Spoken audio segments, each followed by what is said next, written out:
নতুন আর একটা ফাতরামি শুরু হয়েছে। এই ফাতরামিটা 1 বছর ধরে এই সুশীলরা করতেছে। আপনাদেরকে আবার মনে করি, আমাদের আনু মোহাম্মদ স্যারেরা, এই যে আমাদের ঢাকা ভার্সিটির ইংলিশ ডিপার্টমেন্টের এমিরেটাস প্রফেসর সিরাজুল ইসলাম চৌধুরী স্যারেরা, ভাই আমার জন্ম থেকে যেদিন তারে চিনি, সে কোনো সরকার চেনে না, প্রধানমন্ত্রী চেনে, সে খালি চেনে রাষ্ট্র, কেউই চেনে না।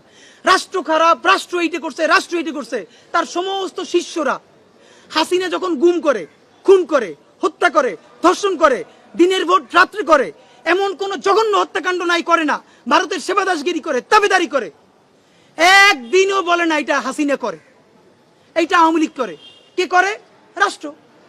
ওমা, এখন এরা হেদায়েত পেয়ে গেছে। এই 1 বছর ধরে এখন আর রাষ্ট্র বলে না, এখন বলে ইনুস করে, ইন্টারিম করে। মানে হিপোক্রেসির তো একটা চূড়ান্ত পর্যায়ে থাকা দরকার ভাই। বুইরে হয়ে গেছেন, মইরে যাবেন। আল্লাহ রাসূলেরও বিশ্বাস যদি না করেন, তাও তো ন্যূনতম একটা চিন্তা করেন যে মানুষ ফাতরা বলে। আপনারা এতদিন বাচ্চাদেরকে এখন জেনজি গুলো বোঝে, আপনাদের সারা জীবন বলছো। দেখেন আগে স্লোগান দিছে এইখানে, যেই রাষ্ট্র মানুষ মারে সেই রাষ্ট্র ভেঙে দাও।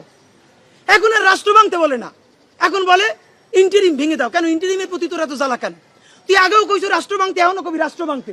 হাসিনের আমলে কইছে রাষ্ট্র ভেঙে দাও, এখন কয় ইনুসরে ভেঙে দাও, ইন্টারিমরে ভেঙে দাও। ভেঙে আনবি কেন? তোর ভারতরে আনবি মানে কি ভাই? কিন্তু এরা একটা ভাব নেওয়ার চেষ্টা করে, এরা প্রচুর শুদ্ধ কথা বলে, রবীন্দ্রসঙ্গীত গায়, শান্তিনিকেতনে যায়, এরা আরবান এলিট, পশ, গুলশান, ধানমন্ডি, বাড়িধারায় তারা প্রচুর কালচার করে, আর্ট করে, কিন্তু মূলত যা করে ভারতের দালালি করে।